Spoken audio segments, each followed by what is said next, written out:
The gunshots echoed across the dusty plains of Redemption Creek as Zachariah Blackwood rode into town. His weathered face set in stone and his eyes as cold as the Montana winter. It was 1878, and the man they called Black Heart hadn't smiled since the war took his family and the mining company took his land. Pennelope Davis wiped her hands on her apron and peered through the grimy window of her newly acquired general store. The stranger's arrival stirred whispers among the townsfolk who quickly cleared the street. His reputation had preceded him, the gunslinger who'd lost everything, the man whose heart had turned to granite. Another drifter, she muttered to herself, reorganizing the candy jars on the counter. Redemption Creek had seen its share of broken men passing through, but something about this one made her pause. Perhaps it was the rigid way he sat in the saddle, as if the weight of the world pressed down on his shoulders, or maybe it was the slight hitch in his dismount that suggested an old injury poorly healed. Zachariah tied his horse, a magnificent black stallion that seemed as unapproachable as its master, to the post outside the saloon. He needed whiskey, information, and a place to sleep in that order. His eyes scanned the main street with practiced efficiency, noting exits, vantage points, and the curious faces watching from windows and doorways. The town wasn't much. A dusty main street with weathered buildings on either side, a church whose white paint had long since surrendered to the elements, and the promise of anonymity exactly what he was looking for. He'd been drifting since Fort Laramie, taking odd jobs and bounties, staying nowhere long enough to be remembered. Inside the saloon, the piano player faltered as Zachariah pushed through the batwing doors. Conversations died, cards paused in mid-deal, and whiskey glasses hovered halfway to parched lips. "Whiskey," he said to the bartender, his voice gravel and rust from disuse. He placed coins on the scarred wood, enough for information along with the drink. The bartender, a man with arms like tree trunks and a face that had seen too many bar fights, nodded and poured amber liquid into a not quite clean glass. "Passing through?"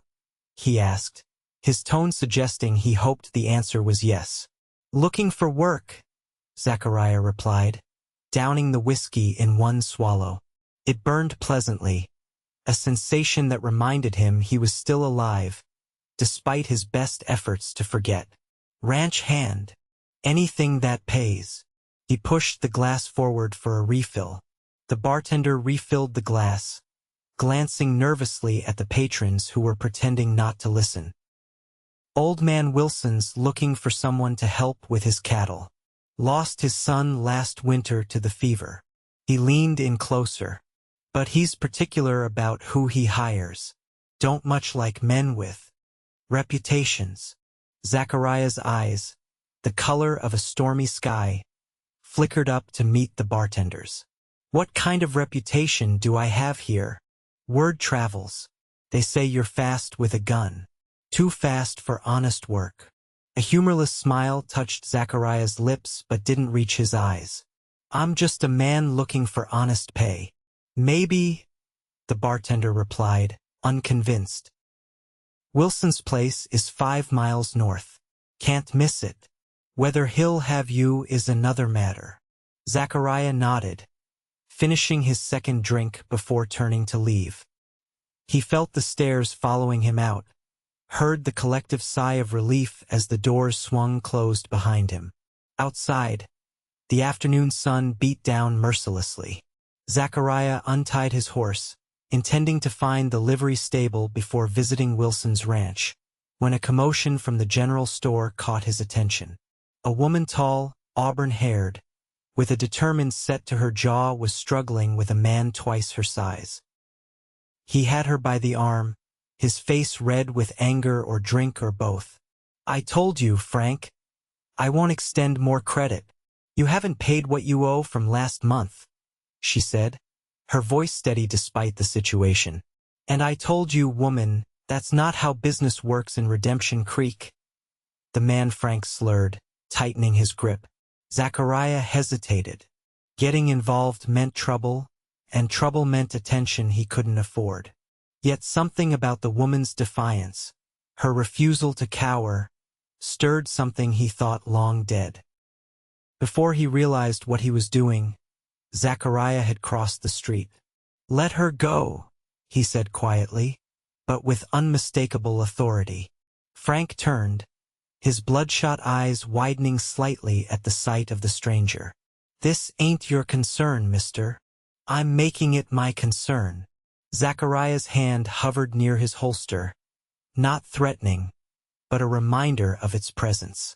The woman glanced between them, recognition flashing in her eyes, not fear of Zachariah, but recognition of what he was capable of.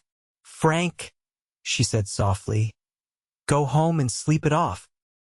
We can discuss your account when you're sober." Frank released her arm, spitting on the ground near Zachariah's boots. "You'll regret bringing in outsiders, Penny," he growled before stumbling away. Penelope rubbed her arm, already showing red marks that would bruise by morning. "Thank you," she said to Zachariah. "Though I could have handled Frank. He's more bluster than bite." "Didn't look that way to me," Zachariah replied, noticing how the sunlight caught the gold flecks in her green eyes. "I'm Pennelope Davis. I own the general store," she said, extending her hand.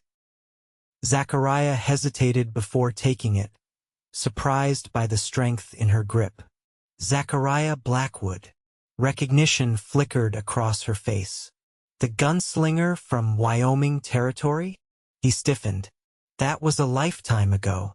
People don't forget reputations easily in these parts. She studied him, not with fear or disgust, but with curiosity. "Are you hungry, Mr. Blackwood?" "I was about to close up for lunch." The invitation caught him off guard. People didn't invite men like him to share meals. They hurried their children inside when he passed. "I wouldn't want to impose. It's just soup and bread, but it's hot. Consider it payment for intervening with Frank." Her smile was genuine, disarming. Against his better judgment, Zachariah nodded. He followed her into the store, the bell above the door announcing their entry. Inside, the shelves were neatly organized with everything from canned goods to fabric, tools to penny candy. It smelled of coffee, leather, and lavender. The latter, he suspected, was Penelope's personal scent.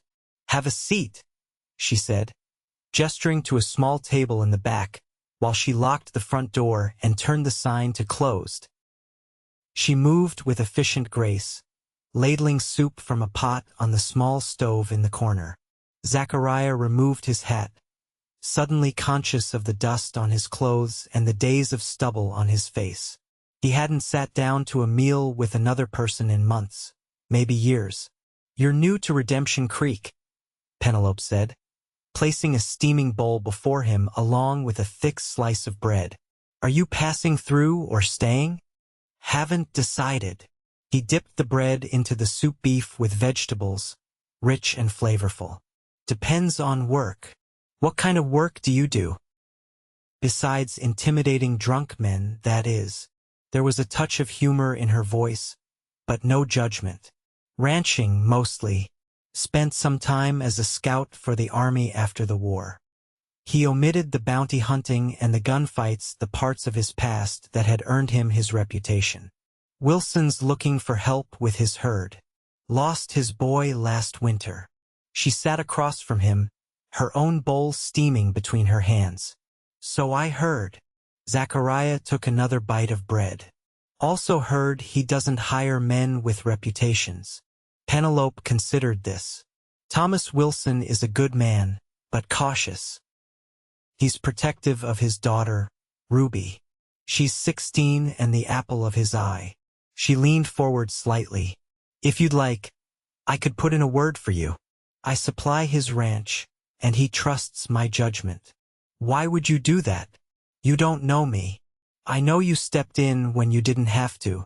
That says something about a man, regardless of his past." She met his gaze steadily. "Besides, everyone deserves a chance to start over. Isn't that why you're here? To start over." Zachariah studied her, trying to discern her motives. People didn't offer help without expecting something in return. That was a lesson life had taught him repeatedly. What would it cost me? Penelope looked surprised, then laughed a warm, genuine sound that seemed to brighten the room. Cost you? Nothing. Consider it neighborly assistance. Neighborly? He repeated, as if testing a foreign word. Yes, Mr. Blackwood. Neighborly. It's what decent folks do for one another. He finished his soup in silence, contemplating her offer. Trust didn't come easily to him, but jobs were scarce, and Wilson's ranch sounded preferable to drifting further or taking another bounty. If you're willing to speak for me, I'd be grateful, he finally said. Penelope smiled, the corners of her eyes crinkling. Excellent. I'll ride out there tomorrow morning. You're welcome to accompany me if you'd like. Zachariah nodded, placing his spoon in the empty bowl. Thank you for the meal. And the recommendation. You're welcome. Where are you staying? Haven't decided yet. Probably the boarding house, if they'll have me. Mrs. Finch runs a tight ship, but she's fair. Tell her I sent you. Penelope stood, clearing the bowls. 8 o'clock tomorrow, if you want to ride with me to Wilson's. Zachariah rose, placing his hat back on his head. 8 o'clock, he confirmed, moving toward the door. As he stepped outside, the afternoon sun still high in the sky, he felt oddly disoriented. The simple act of sharing a meal and conversation had disrupted the careful isolation he'd maintained for years. Pennelope Davis was unlike anyone he'd encountered in his travels, direct, unafraid, and seemingly unconcerned with the whispers that followed him. He led his horse to the livery stable, arranged boarding, and then secured a room at Mrs. Finch's boarding house, a stern-faced widow who indeed softened slightly at the mention of Penelope's name. His room was small but clean, with a narrow bed, washstand, and a window overlooking the main street.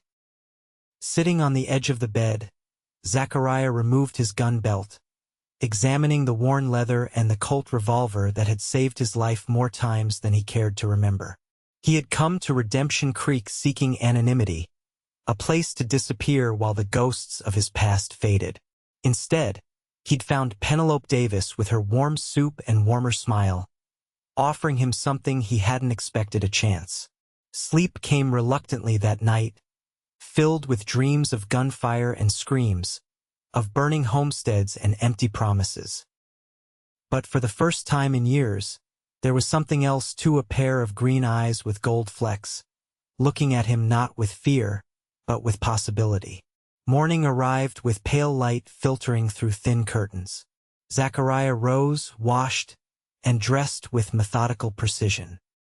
He strapped on his gun belt, a habit he couldn't break, even in a seemingly peaceful town, and made his way downstairs. Mrs. Finch provided a breakfast of eggs and biscuits, which he ate quickly before heading to the general store. Penelope was already outside, loading supplies into a small wagon. She wore a practical riding skirt and a blue blouse that matched the clear morning sky. Her hair was braided and tucked beneath a wide-brimmed hat. "Good morning, Mr. Blackwood," she called when she spotted him. "Right on time." "Madam," he replied with a nod, noting the second horse hitched beside the wagon. "You're making a delivery?" "Yes, Wilson orders supplies monthly. Seemed efficient to combine trips." She gestured to the saddled horse. "That's Daisy. She's gentle but sure-footed. I thought you might prefer riding to sitting in the wagon." The thoughtfulness of the gesture caught him off guard. "Thank you." They set off, Penelope handling the wagon reins with practiced ease while Zachariah rode alongside. The morning was pleasant, with a light breeze carrying the scent of sage and wildflowers. The landscape opened up beyond the town, rolling hills dotted with cottonwoods near creek beds, distant mountains etched against the horizon. "How long have you owned the store?" Zachariah asked, breaking the comfortable silence that had settled between them. "Almost a year," Penelope replied. It belonged to my uncle. When he passed, he left it to me. I was teaching in Denver before that. Teaching? Yes, at a girls' school. Reading, writing, mathematics. She glanced at him, a small smile playing at her lips. Surprised. Bit of a change. Teaching to shopkeeping. Life rarely follows the path we expect. Does it, Mr. Blackwood? There was something in her tone that suggested she knew more about unexpected turns than she let on. No, it doesn't, he agreed, thinking of his own journey from rancher's son to soldier to gunslinger. What about you? What brought you to Montana territory? Zachariah considered his answer carefully. Looking for somewhere quiet. Running from something or toward something? The directness of her question might have offended him coming from anyone else, but there was no accusation in her voice, only genuine curiosity. Both, maybe. Pennelope nodded, as if his vague answer made perfect sense. Well, Redemption Creek can be quiet, if that's what you're looking for, but it can also be a place to put down roots, if you decide that's what you want. The conversation lulled as they followed the winding road northward. After about an hour, a ranch came into view, a substantial log house with several outbuildings, corrals, and pastures where cattle grazed. A windmill turned lazily in the breeze, pumping water into a large tank. Wilson's place, Pennelope announced, one of the more successful ranches in the area. He started with nothing 20 years ago. As they approached, a man emerged from the barn, tall, broad-shouldered, with salt and pepper hair and a full beard. He raised a hand in greeting when he recognized Pennelope. "Miss Davis," he called. "Right on time as always." "Mr. Wilson," she replied warmly as they pulled up to the house. "I've brought your supplies and a potential solution to your labor shortage." Thomas Wilson's welcoming expression faltered as his gaze shifted to Zachariah. Recognition dawned in his eyes, the same recognition Zachariah had seen countless times before. "That's Blackwood," he said, his voice cooling considerably. "The gunman from Wyoming." "This is Zachariah Blackwood," Pennelope corrected gently, "who's looking for honest work and comes with my personal recommendation."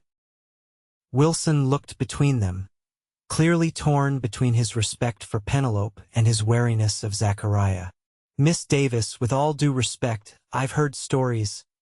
"We've all heard stories, Mr. Wilson," she interrupted, climbing down from the wagon. "And we all know how stories grow in the telling.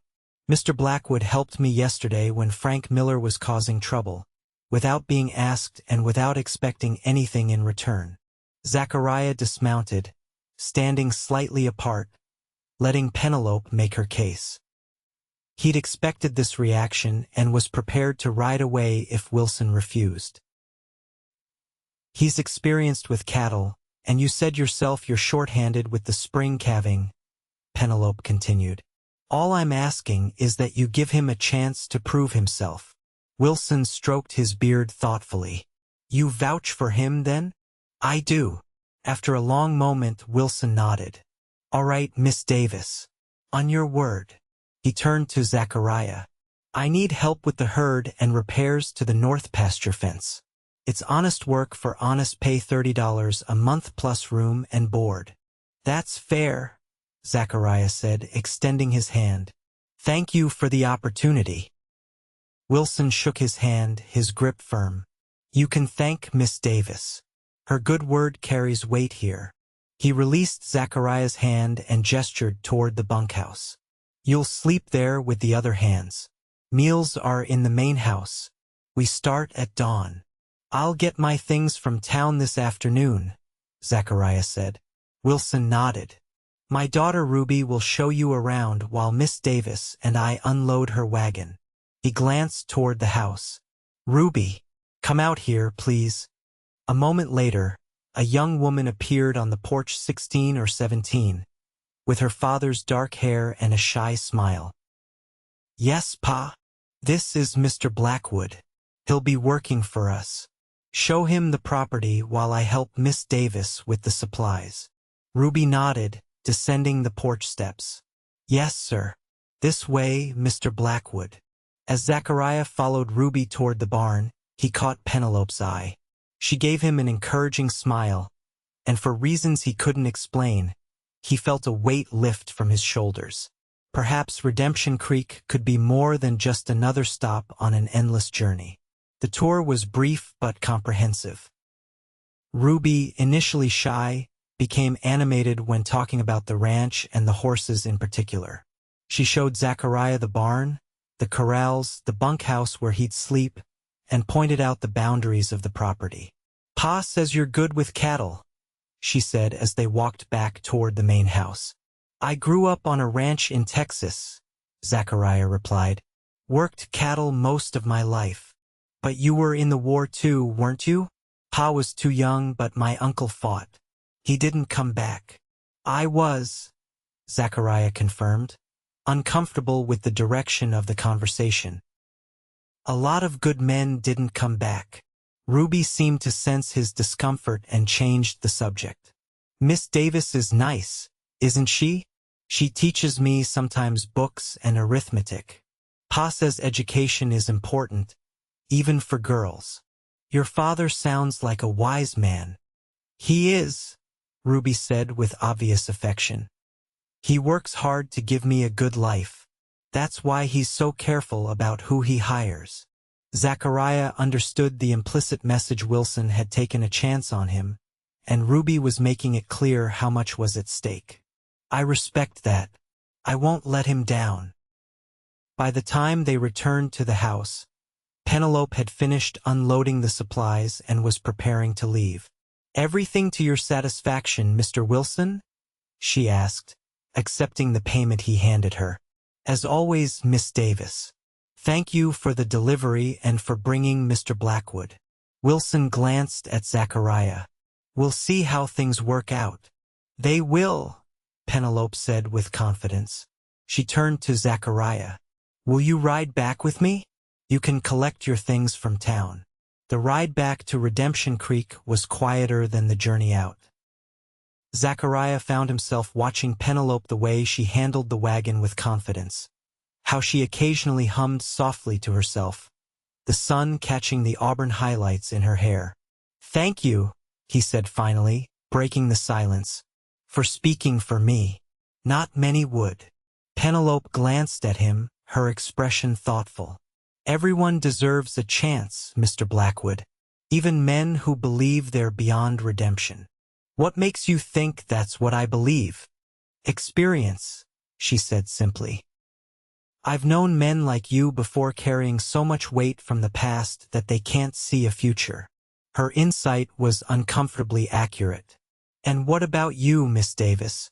What weight do you carry?"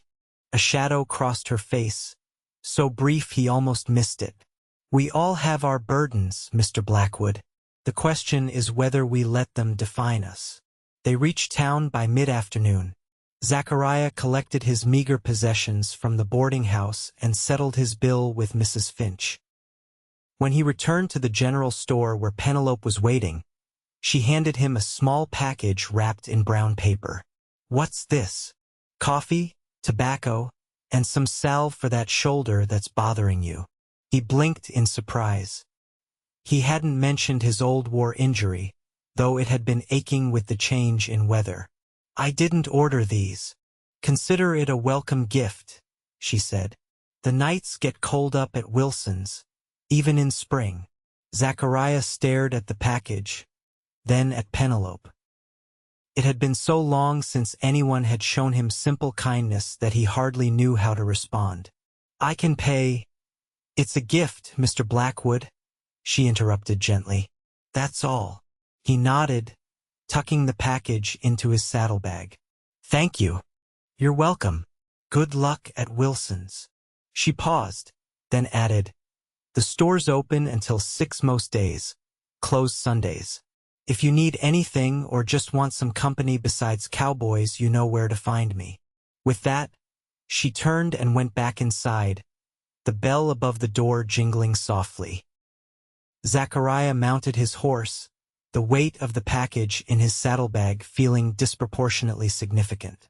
As he rode back toward Wilson's ranch, he found himself wondering about Pennelope Davis, the schoolteacher turned shopkeeper who offered coffee and second chances to men like him. The next weeks fell into a rhythm. Zachariah rose before dawn, worked with the cattle, mended fences, and slowly earned Wilson's guarded trust. The other ranch hands, 3 men named Peterson, Gunderson, and Holloway, were initially wary, but as Zachariah proved his worth with rope and horse, their resistance faded. Every Saturday, Wilson sent one of the hands into town for supplies. When Zachariah's turn came, he found himself looking forward to seeing Pennelope again, with an eagerness that both surprised and unsettled him. The bell above the door announced his entry to the general store. Pennelope looked up from where she was helping Mrs. Miller select fabric, her face brightening with recognition. "Mr. Blackwood," she greeted, finishing with her customer before approaching him.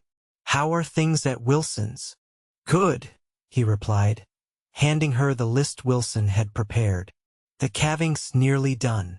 And how are you settling in?" There was genuine interest in her question, as if his answer mattered to her. "Well enough." He hesitated, then added, "Your salve helped with the shoulder." "I'm glad." She began gathering the items on Wilson's list, moving efficiently through the store. "The spring dance is next Saturday. The whole town attends." "I don't dance," Zachariah said automatically. Pennelope laughed, that warm sound that somehow eased the tension he perpetually carried. "Everyone says that, yet somehow the dance floor is always full." She handed him a tin of coffee. "Will you come? It would be a chance to meet more townspeople under pleasant circumstances." The invitation was casual, but Zachariah sensed it was important to her. "I'll consider it." "Good." She finished gathering the supplies, tallying the cost. "That'll be $8.40. Zachariah counted out the money Wilson had given him. As Pennelope wrote out a receipt, he noticed a book lying open on the counter. Poetry, from what he could see. "Tennyson," she said, following his gaze. "Do you read poetry, Mr. Blackwood?" "Not for many years.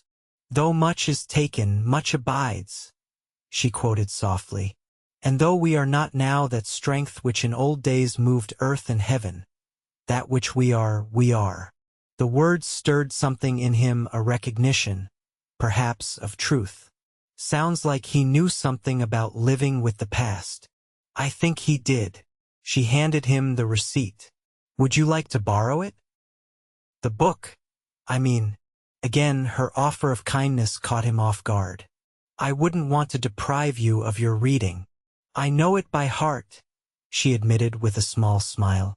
"Besides, it might give us something to discuss at the dance if you decide to come." Before he could formulate a response, the door opened and Frank Miller stumbled in, clearly intoxicated despite the early hour. His eyes narrowed when he saw Zachariah. "Well, if it isn't the gunslinger," he slurred. "Still hanging around our penny?" Penelope's expression hardened. "Frank, I've told you not to come in here when you're drinking. Please leave." "Not until I get what I came for." Frank lurched toward the counter, bumping into a display of canned goods and sending several tins clattering to the floor. Zachariah stepped between them, his voice low. "The lady asked you to leave." Frank's face flushed with anger. "You don't belong here, Blackwood. We know what you are, what you've done." "Frank, that's enough," Pennelope said firmly. "Go home before you say something you'll regret." "Everyone's talking about it, how you're sweet on him," Frank continued, ignoring her. "Don't you know his kind doesn't stay? Men like him leave nothing but graves behind." Zachariah's hand twitched toward his gun, an instinct he immediately suppressed. Violence would only prove Frank right. Last chance to walk out on your own. For a tense moment, it seemed Frank might escalate the confrontation. Then, muttering curses, he turned and staggered out, slamming the door hard enough to rattle the window. Pennelope released a breath. "I'm sorry about that." Frank was. "We were courting briefly, before I realized he had a problem with whiskey." "No need to explain," Zachariah said, though something in him eased at her words. "Some men can't handle rejection." "No, but that's no excuse for his behavior." She bent to pick up the fallen cans, and Zachariah knelt to help her. Their hands brushed as they reached for the same tin, and for a heartbeat, neither moved away. "Will he be trouble?" Zachariah asked, breaking the moment. "Nothing I can't handle," Pennelope assured him, though there was a flicker of concern in her eyes. "His bark is worse than his bite, as I told you before." Zachariah wasn't convinced, but he didn't press. "I should get these supplies back to Wilson." "Of course." Pennelope stood, placing the last can back on the shelf. She picked up the poetry book and held it out to him. "The offer stands." After a moment's hesitation, Zachariah accepted it. "Thank you. I'll return it soon." "Take your time." Her smile returned, warming her eyes. "And think about the dance, Mr. Blackwood. It might do you good to remember there's more to life than work and solitude." As he rode back to the ranch, Wilson's supplies secured in his saddlebags alongside Tennyson's poetry, Zachariah found himself considering her words. It had been so long since he'd allowed himself anything resembling normal life dances, poetry, the company of a woman who looked at him and saw something other than his past. Frank Miller's accusations echoed in his mind. Men like him didn't stay. They left graves behind. The truth of it stung, even as he wanted to deny it. Every place he tried to build something, his family's ranch in Texas, his homestead in Wyoming, had ended in blood and ashes. What right did he have to bring that shadow to Penelope's door? Yet when he thought of her, the intelligence in her green eyes, the quiet strength with which she managed her life, the kindness she extended so freely, he felt something he hadn't experienced in years. Hope. That night, after the ranch work was done and the other hands were playing cards in the bunkhouse, Zachariah sat outside under the vast Montana sky and opened Penelope's book of poetry. The words were sometimes difficult, the sentiments often raw, but as he read by lantern light, he found echoes of his own journey in the verses: loss, regret, but also resilience and the possibility of redemption. Perhaps, he thought as he closed the book in the late hours, Redemption Creek had been aptly named after all. The week passed quickly, filled with the demanding work of the ranch. Wilson, observing Zachariah's competence and reliability, began to treat him with growing respect, even consulting him about the breeding stock for the next season. When Saturday arrived, Zachariah found himself standing before the small mirror in the bunkhouse, attempting to tame his dark hair and wondering why he was bothering.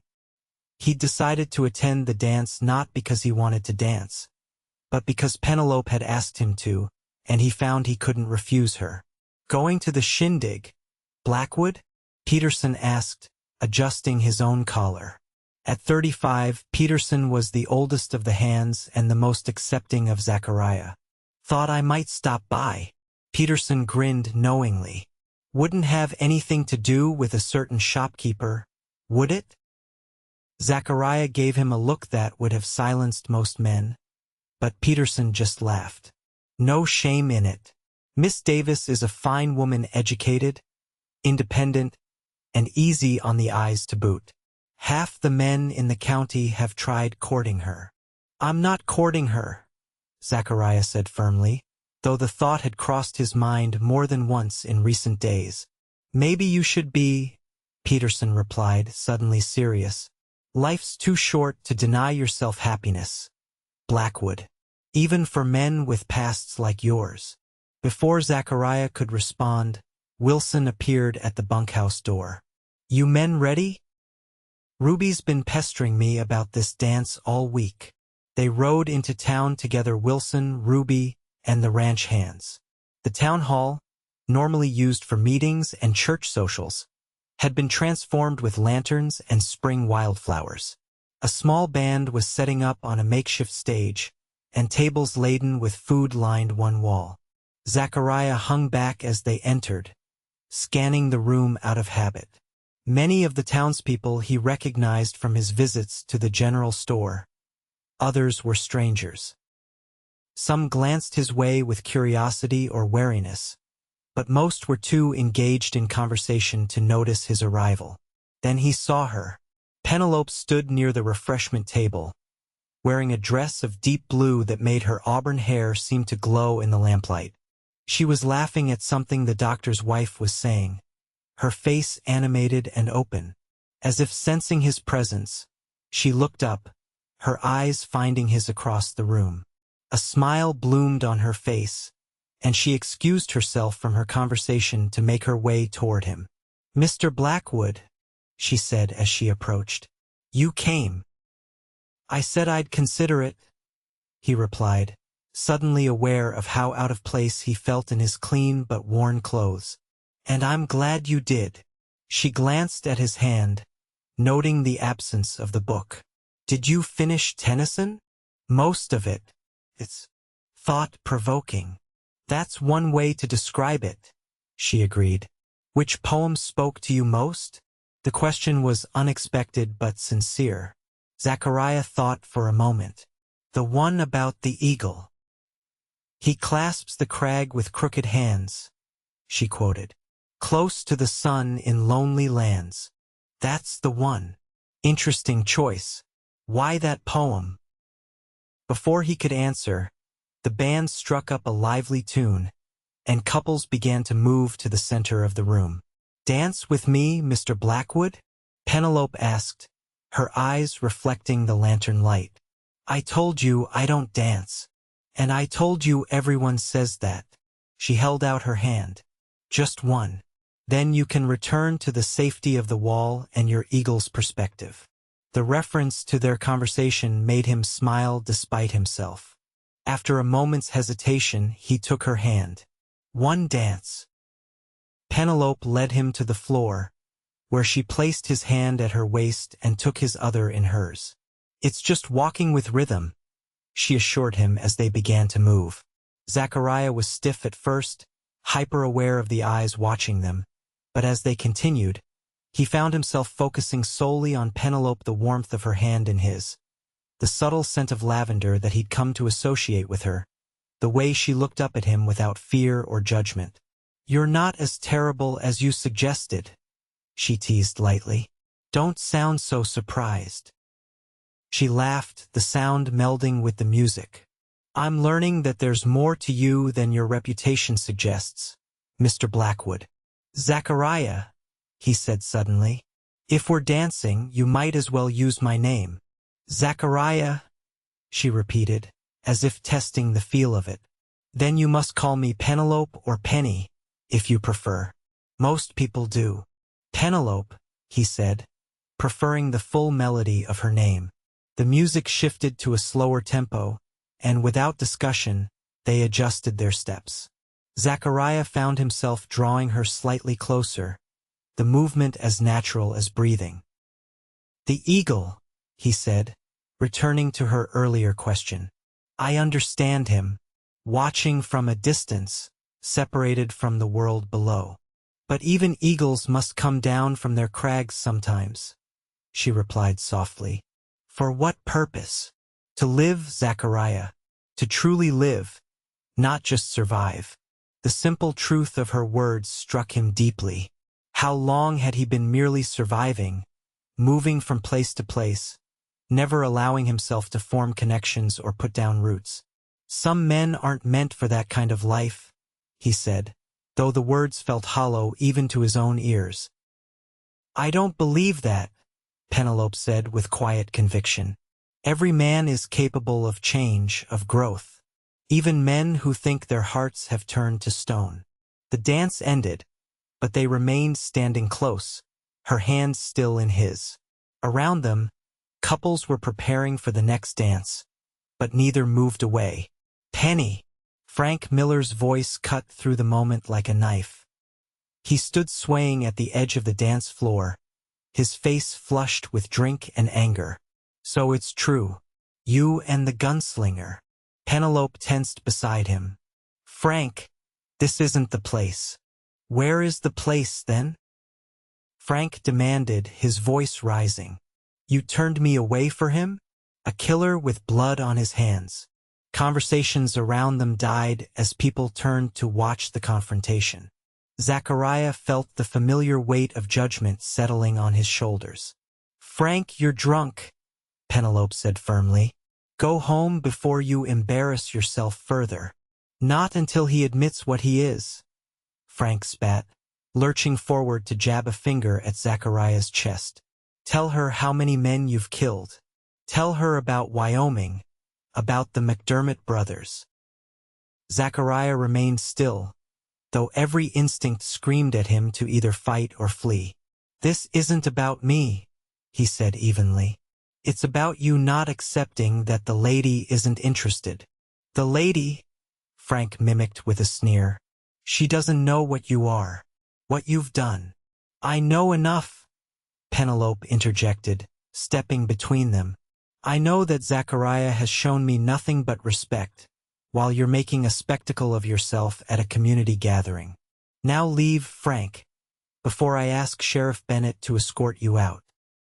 For a tense moment, it seemed Frank might escalate further.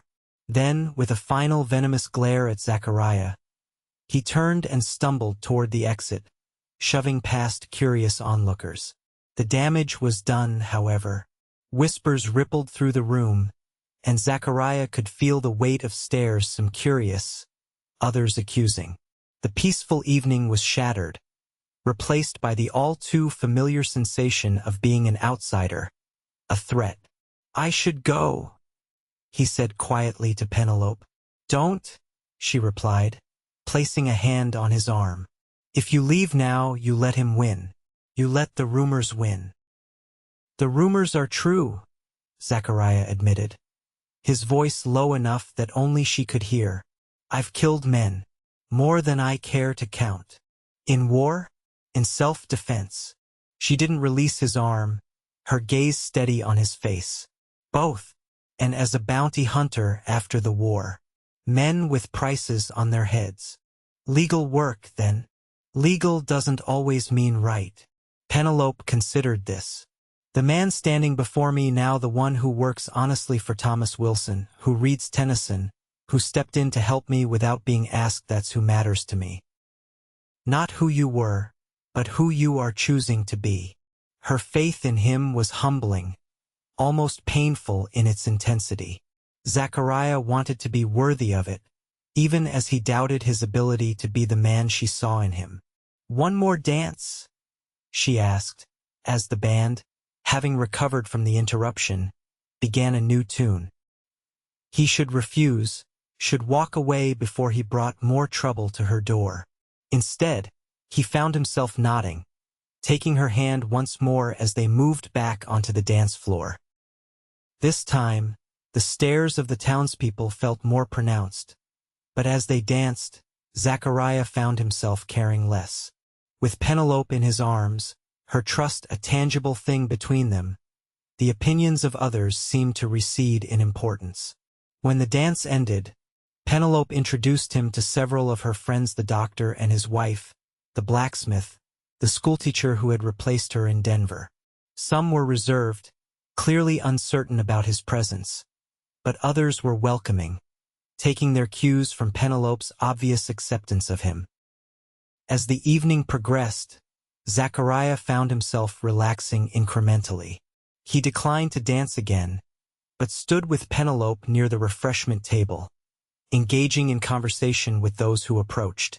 It was the most social interaction he'd had in years, and though it was exhausting, there was also an unexpected pleasure in it.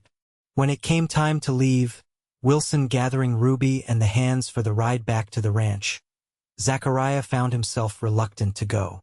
Thank you, he said to Pennelope as they stood near the door, for the dance, and for. He gestured vaguely, unable to articulate exactly what he was thanking her for defense of him, her unwavering belief, the way she made him feel like more than the sum of his past actions. "You're welcome," she replied, understanding in her eyes. "Will I see you next Saturday? For the supply run?" "Yes," he promised. "I'll return your book then." "There's no rush," she said. "I have others you might enjoy." Outside, the night was clear, stars scattered across the vast Montana sky like diamond dust. As Zachariah mounted his horse to join Wilson and the others, he glanced back at Pennelope, still standing in the doorway of the town hall. She raised a hand in farewell, a gesture he returned before turning to ride into the darkness.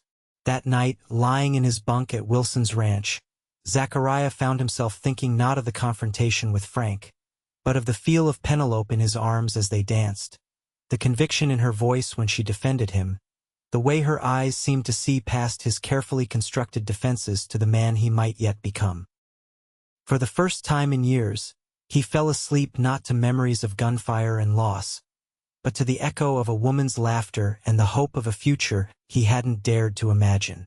The following weeks brought a shift in Zachariah's standing in Redemption Creek. Frank Miller's drunken accusations had reopened old wounds, but Penelope's public support and Wilson's continued employment lent Zachariah a legitimacy he hadn't expected. Some townspeople remained wary, but others began to greet him when he came to town, to engage him in conversation about the weather or cattle prices.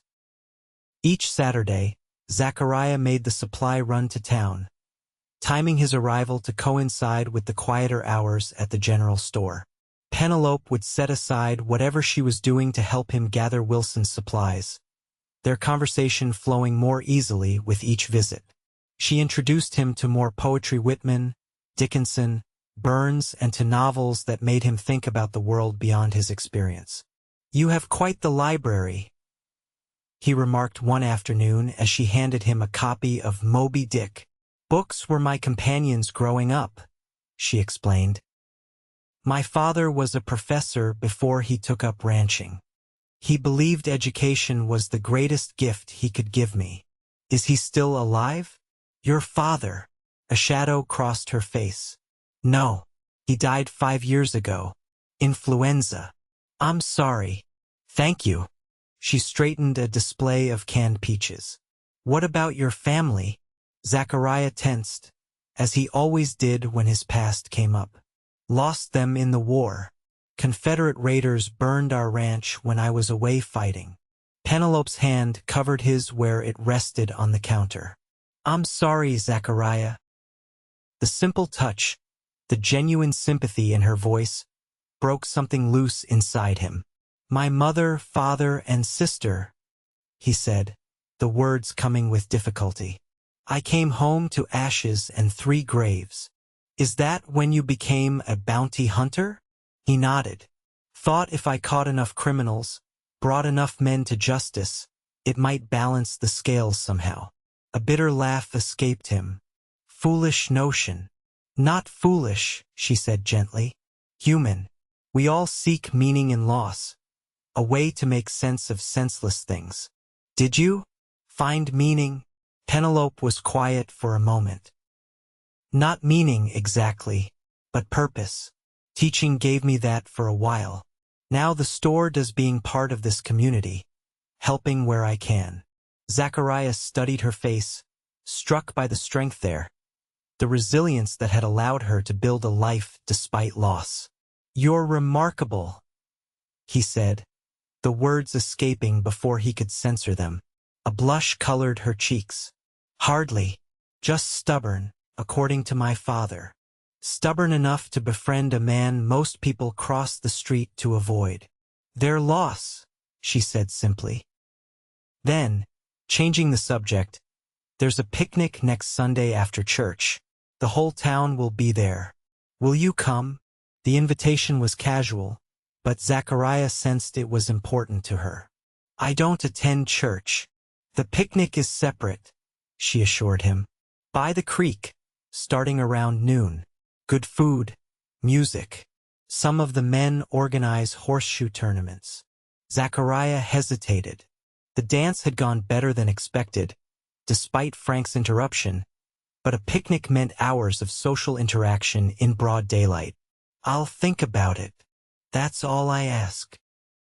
She smiled, and as always, the warmth of it eased something tight in his chest. As spring deepened into summer, Zachariah found himself drawn more and more to town, to the general store, to Pennelope.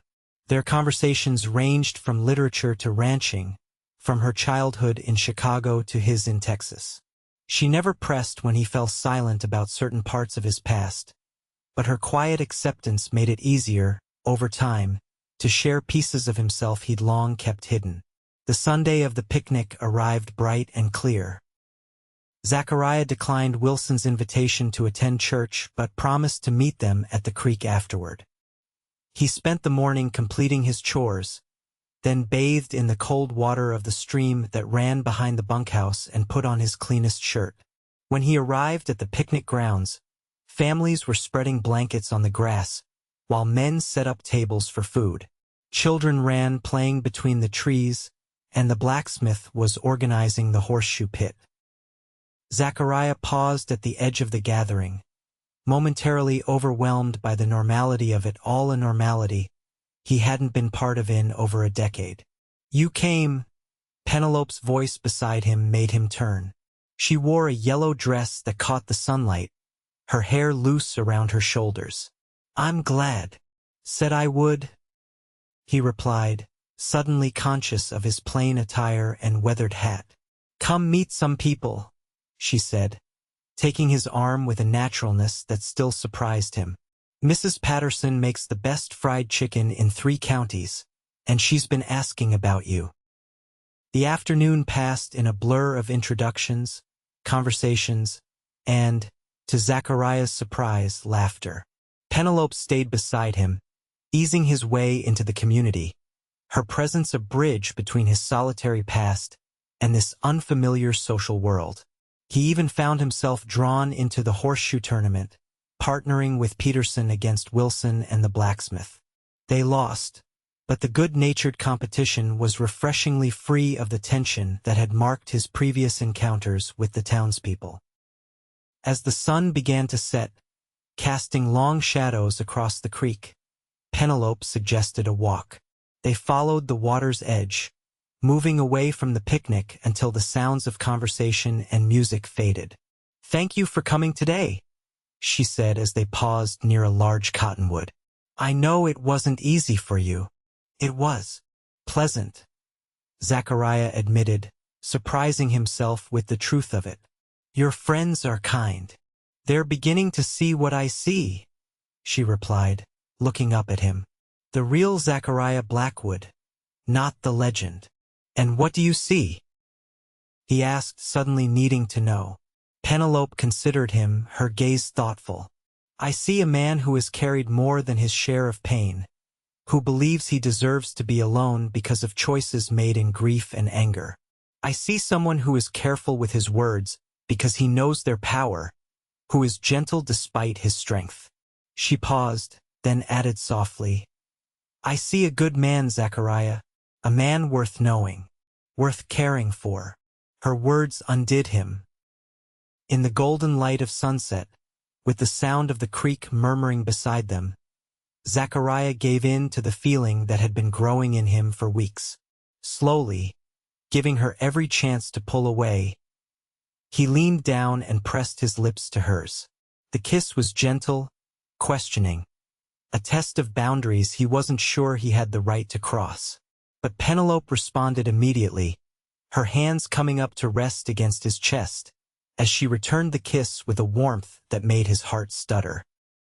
When they parted, Zachariah kept his eyes closed for a moment, afraid of what he might see in her face, regret, perhaps, or the realization that she'd made a mistake.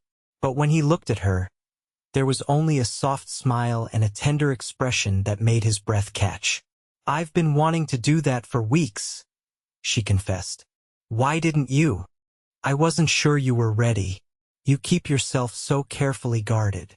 "With good reason," he said, though he made no move to step away from her. "Men like me don't get happy endings, Penelope. We don't deserve them." I disagree, she said firmly. Every man deserves a chance at happiness, at peace. Even you, especially you. The things I've done are in the past, she interrupted. I'm not asking you to forget them. I'm asking you to allow for the possibility that they don't define your future. Zachariah looked down at her, this woman who had somehow slipped past his defenses, who believed in second chances and redemption with a conviction that challenged his certainty that he was beyond saving. I don't know if I can be the man you think I am, he admitted. I'm not asking you to be anyone but yourself, Pennelope replied. Just open to possibilities. Can you do that? Could he? After years of existing in the narrow space between survival and atonement, could he allow himself to want more, to reach for happiness he'd convinced himself he had no right to claim? Looking into Penelope's eyes, feeling the warmth of her hands still resting against his chest, Zachariah found he wanted to try. Yes, he said simply. For you, I can try. Her smile was like sunrise after the longest night. That's all I ask. They walked back to the picnic hand in hand, a simple gesture that felt monumental to Zachariah. If anyone noticed this development, they had the grace not to comment, though Zachariah caught Wilson's speculative glance and Peterson's knowing smile. As summer progressed, Zachariah and Penelope's relationship deepened. He visited the store more frequently, sometimes staying after closing to help her with inventory or simply to share a meal and conversation. She introduced him to her friends, included him in community events, and gradually, the town's wariness of him faded.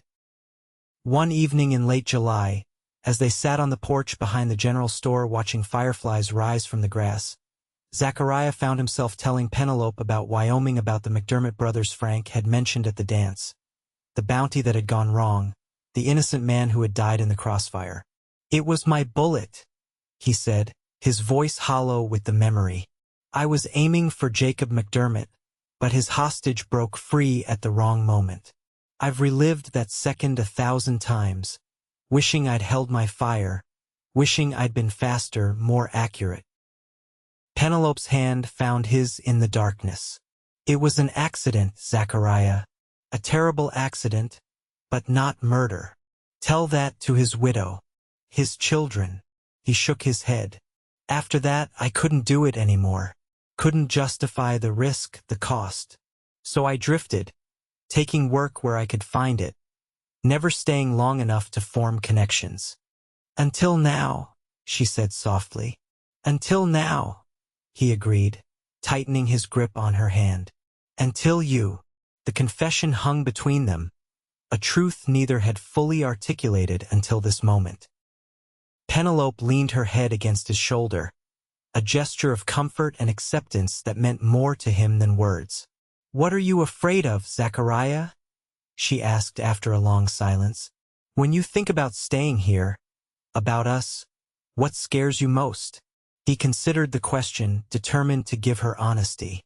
That my past will follow me here, that I'll bring danger to your door, that one day you'll look at me and see what everyone else sees, a killer, a man with too much blood on his hands. I see you, she said firmly. All of you, the good and the bad, the strength and the scars. And I'm not afraid. Maybe you should be. I've never been one to do what I should, she replied with a small smile. I moved to a frontier town alone. I took over a business I knew nothing about. I befriended the town pariah. Caution isn't exactly my defining trait. Her light tone made him smile despite the heaviness of the conversation. Stubborn, like your father said. Precisely. She turned to face him, her expression serious again. I can't promise you that the past won't come knocking, Zachariah, but I can promise that you don't have to face it alone anymore. Not if you don't want to. The offer of partnership, of a shared future, was both terrifying and exhilarating. Zachariah had been alone for so long that the prospect of letting someone in, of building something that could be lost, made his heart race with anxiety. Yet the alternative, walking away from Penelope, from the possibility of love and belonging she represented seemed suddenly unthinkable. "I don't want to be alone anymore," he admitted, the words barely audible. Penelope's kiss was her answer, tender at first, then deepening with a passion that made his blood sing. When they finally broke apart, both breathless, she smiled up at him with such joy that it made his chest ache. "Then you won't be," she promised. August brought scorching heat and the threat of wildfire. The ranch hands worked tirelessly to ensure the cattle had access to water, and Wilson worried constantly about the dryness of the pastures. Zachariah's days were long and physically demanding, but his evenings, those precious hours with Penelope, made the exhaustion worthwhile. Their courtship progressed steadily, becoming a subject of gentle teasing among the ranch hands and knowing smiles from the townswomen. Wilson, initially concerned, had grown to approve of the relationship, even inviting Penelope to Sunday dinners at the ranch where she and Ruby had formed a bond over books and education. On a particularly hot afternoon, Zachariah was repairing a section of fence on the north pasture when he saw a rider approaching at speed. Recognizing Peterson, he straightened, alarmed by the urgency in the man's posture. "Blackwood," Peterson called as he drew near. "You need to get to town. Now." "What's happened?" Zachariah demanded, his heart seizing with dread. "It's Frank Miller. He's drunk, making threats at the store. Got a gun." Peterson was already turning his horse. "Wilson sent me to find you. Sheriff's out of town until tomorrow." Zachariah was on his horse before Peterson finished speaking, spurring the animal toward town with a fear he hadn't felt in years clawing at his throat. Frank had been increasingly hostile in recent weeks, his drinking worsening as Zachariah and Penelope's relationship became common knowledge. The ride to town, normally 30 minutes at a comfortable pace, took less than 15 at a gallop. As Zachariah thundered down the main street, he could see a small crowd gathered outside the general store, keeping a nervous distance from the entrance. He dismounted before his horse had fully stopped, pushing through the onlookers. The doctor's wife grabbed his arm. "He's inside with Penny," she said, her face pale with worry. "He came in ranting about you, about how you'd stolen her." When Mr. Jenkins tried to intervene, Frank pulled a gun. "Penny told everyone to leave, said she could calm him down." "How long?" 20 minutes, maybe. We sent for the sheriff, but Zachariah didn't wait to hear more. His gun was in his hand as he approached the store, every sense heightened by fear for Penelope. Through the window he could see Frank pacing, gesturing wildly with a revolver. Penelope stood behind the counter, her posture tense but her expression calm as she spoke to him. Zachariah moved to the door, opening it slowly to avoid startling Frank. The bell jingled softly, causing both occupants to turn. "Zachariah, no," Penelope said, her voice steady despite the fear in her eyes. "Frank and I are just talking." Frank's face contorted with rage at the sight of Zachariah. "There he is, the murderer himself." He swung the gun toward Zachariah, his hand unsteady from drink. "Come to save your woman, gunslinger?" Zachariah held his own gun at his side, not yet raising it. "This isn't the way, Frank. Put the gun down before someone gets hurt." "Hurt?"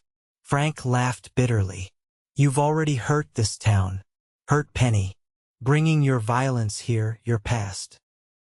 "Frank, please," Penelope implored. "Zachariah hasn't hurt anyone. Put the gun down and we can talk about this." "There's nothing to talk about."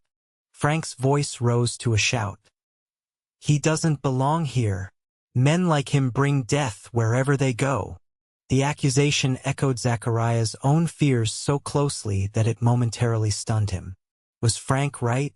Had his presence in Redemption Creek, his relationship with Penelope, inevitably led to this moment of danger? "Frank," Zachariah said quietly, Your quarrel is with me, not Pennelope. Let her walk out, and you and I can settle this." "Zachariah, no," Pennelope protested. Frank's expression turned calculating. "You'd do that? Trade yourself for her?" "Yes." Zachariah's answer was immediate and sincere. "Pennelope is innocent in this. Let her go, and I'll stay." For a moment it seemed Frank might agree. Then his face hardened. "No. She chose you. She deserves what comes next." He swung the gun toward Pennelope, and time seemed to slow. Zachariah raised his own weapon, knowing even as he did that he might not be fast enough, that the distance between them and Frank's unpredictability made any shot dangerous. "Frank!" Penelope's voice cut through the tension. "Think about what you're doing. Is this who you want to be? A man who threatens women? Who shoots unarmed people?" Her words gave Frank pause, his gun hand wavering slightly. "You don't understand. He's poisoned everything. Taken everything." "No one has taken anything from you," she said firmly. "I was never yours to lose, Frank. And this violence only proves I made the right choice." Frank's face crumpled, the rage giving way to something like despair. For a heartbeat, Zachariah thought the crisis might pass. Then Frank's expression hardened again, and he raised the gun with renewed determination. "If I can't have you, neither can he." Zachariah fired just as Frank pulled his trigger. The shots were almost simultaneous, but Frank's aimed at Pennelope went wide as Zachariah's bullet struck his shoulder. Frank stumbled backward, dropping his gun as he clutched at his wound. Zachariah was across the room in an instant, kicking Frank's weapon away and checking Pennelope for injuries. "Are you hurt?" he demanded, his hands framing her face. "No," she assured him, though her voice trembled. "I'm all right." The door burst open as townspeople, hearing the gunshots, rushed in. The doctor pushed through the crowd, immediately moving to tend to Frank, who sat slumped against the wall, blood seeping between his fingers. "Someone fetch Deputy Carter," the doctor ordered, "and get my bag from the office." As the initial chaos subsided, Zachariah kept Pennelope close, his arm around her shoulders as she explained what had happened to the gathering crowd. The deputy arrived, took statements, and arranged for Frank to be moved to the jail once the doctor had treated his wound. "You saved my life," Pennelope said quietly when they were finally alone in the store, the excitement having moved to the street where townsfolk were still discussing the incident. "I put it in danger," Zachariah replied, the reality of what had nearly happened hitting him with full force. "Frank was right about one thing: men like me bring violence. If I hadn't come to Redemption Creek, if I hadn't gotten close to you—" "Stop," Pennelope interrupted, placing her fingers against his lips. Frank made his choices. His drinking, his jealousy, his inability to accept rejection, those are his burdens, not yours. "But, no," she said firmly. "I won't let you use this as an excuse to pull away, to convince yourself you don't deserve happiness." Frank pulled that trigger, Zachariah. "Not you."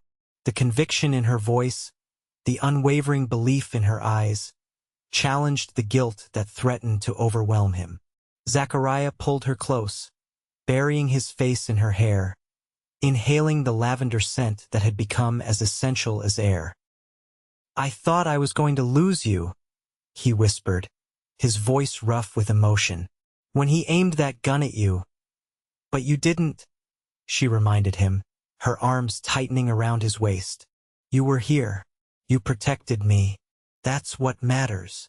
Later, after the doctor had confirmed that Frank would recover, after the deputy had taken formal statements and the town had gradually returned to normal, Zachariah walked Pennelope home to her small house behind the store.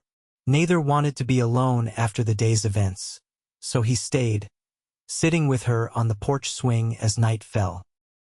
"What happens now?" he asked as stars began to appear in the darkening sky. "With Frank?" He'll face charges for assault, attempted murder, likely prison. I meant with us, Zachariah clarified. After today, some people might not be comfortable with me staying in town.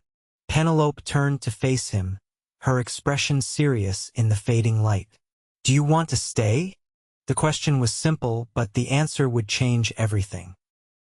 Zachariah thought of the months he'd spent in Redemption Creek, the respect he'd earned at Wilson's ranch, the tentative friendships he'd formed with townspeople, the deep connection he'd found with Pennelope.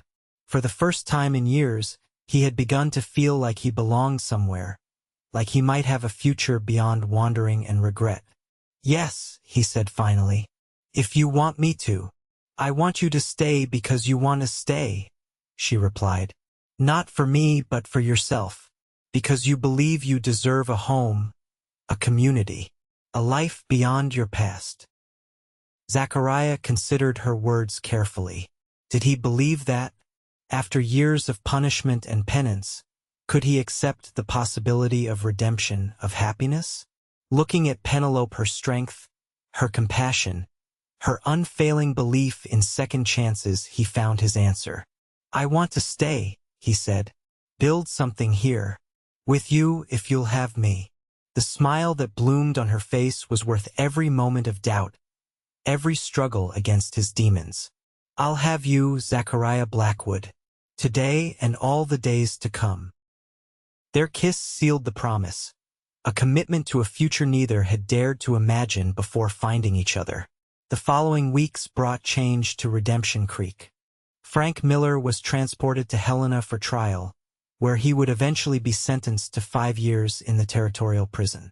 The town, having witnessed Zachariah's actions during the confrontation, his restraint, his protection of Pennelope, his concern for Frank's welfare despite the threat, began to see him in a new light. Wilson, impressed by Zachariah's handling of the situation and his dedication to the ranch, offered him a permanent position as foreman when Peterson announced his intention to return east to care for his aging parents.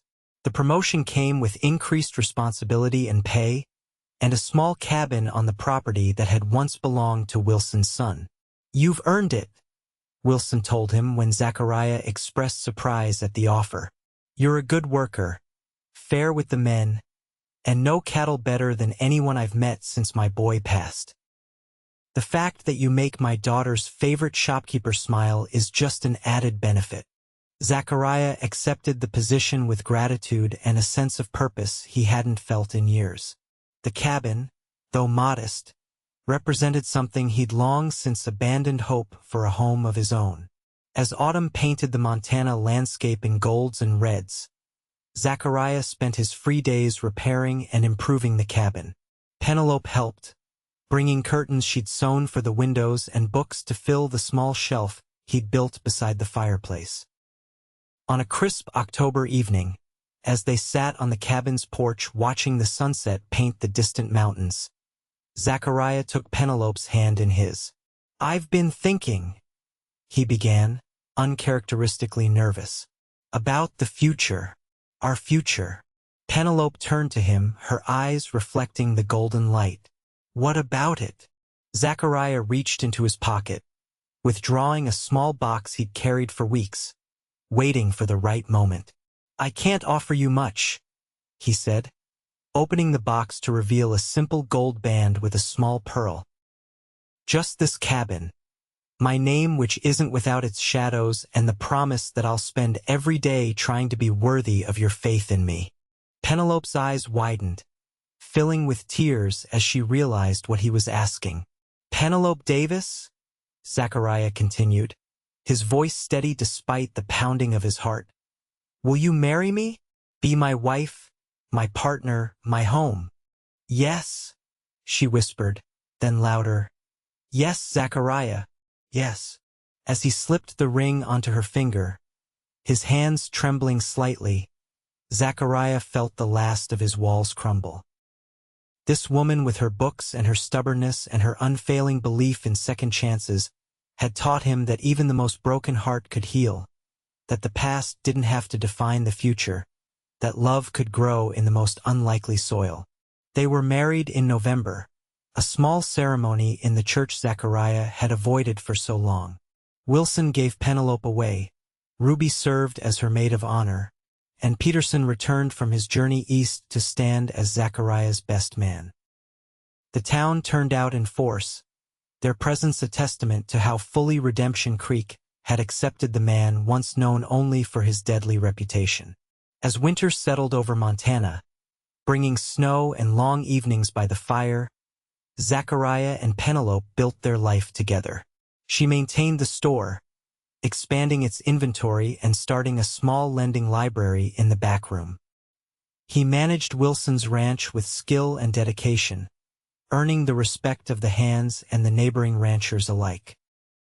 They read poetry by lamplight, discussed ideas and dreams, and slowly, the nightmares that had plagued Zachariah for years began to fade, replaced by plans for the future: a larger garden come spring, perhaps children in a year or two, a life rich with possibility rather than haunted by regret. On Christmas Eve, as they sat before the fire in their cabin, Pennelope handed Zachariah a small package wrapped in brown paper similar to the one she'd given him months ago when he'd first arrived in Redemption Creek. "What's this?" he asked, turning the package in his hands. "Open it and see," she replied, a secret smile playing at her lips. Inside was a small leather-bound journal, its pages blank except for an inscription on the first page in Penelope's neat handwriting. "For new memories. For our story." Zachariah traced the words with his finger, emotion tightening his throat. "Our story," he repeated softly. "It's a good one, I think," Pennelope said, leaning against his shoulder. "The mysterious gunslinger with the troubled past. The stubborn shopkeeper who saw beyond the legend. Their unexpected love in a town called Redemption." "And how does this story end?" Zachariah asked, drawing her closer. Pennelope looked up at him, her eyes reflecting the firelight and a future bright with promise. "It doesn't," she said simply. "It just keeps going, one day at a time, one memory at a time. Together." As the snow fell softly outside their window, blanketing the world in pristine white, Zachariah kissed his wife, his redemption, his home, his heart, and finally, fully believed her. They said the cowboy had no love left to give, until she taught him that broken men can still heal.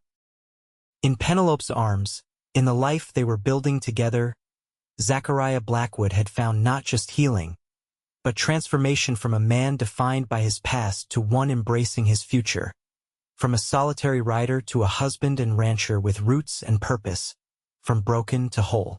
And in Redemption Creek, where a gunslinger had once ridden in seeking anonymity, Zachariah Blackwood had found instead the greatest gift of all: a second chance, and the courage to take it. 5 years later, Zachariah stood on the porch of their expanded cabin, watching as Pennelope moved through the garden with their 3-year-old daughter, Charlotte, who was carefully placing seeds in the furrows her mother had prepared.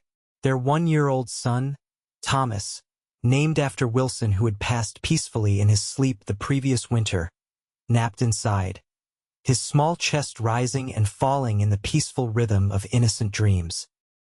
Wilson had left the ranch to Ruby, now married to the new schoolteacher, but had included a provision that Zachariah would remain as manager with a share in the profits.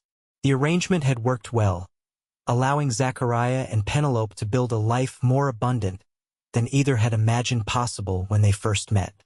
The general store now employed 2 clerks, freeing Pennelope to divide her time between business and family. The lending library had grown into a proper town library, housed in its own building and serving as a center of community learning, with Pennelope teaching reading classes twice weekly. Redemption Creek itself had grown, the railroad's arrival 2 years earlier bringing new residents and opportunities. Zachariah had been elected to the town council, his steady judgment and fair-mindedness valued by newcomers and old-timers alike. The irony wasn't lost on him that the man once feared for his deadly reputation now helped govern a thriving community, his opinion sought on matters from water rights to school funding. "Papa, look," Charlotte called, holding up dirt-covered hands as evidence of her gardening prowess. "I planted carrots." "Good job, darling," Zachariah called back, his heart swelling with love for this tiny person who had his eyes and her mother's determined spirit. "They'll grow tall and strong with your care." Penelope looked up, meeting his gaze across the yard, her smile as warm and transformative as it had been that first day in the general store.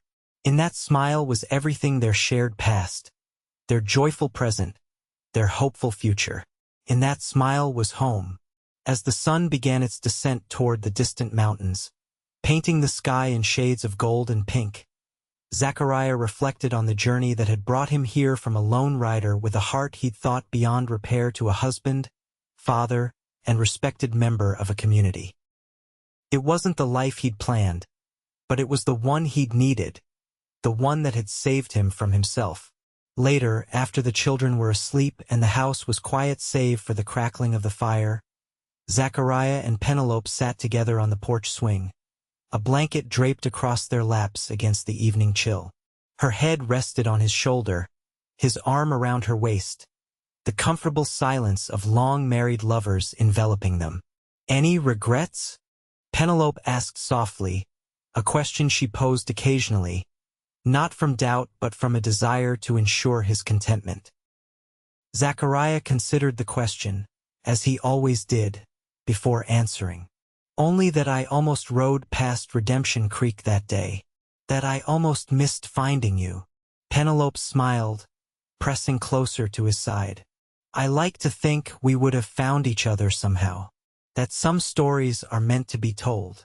"Our story," Zachariah murmured, thinking of the journal she'd given him years ago, now filled with entries: Charlotte's birth, Thomas's first steps, everyday moments that constituted a life well lived. "Our story," she agreed, "still being written every day."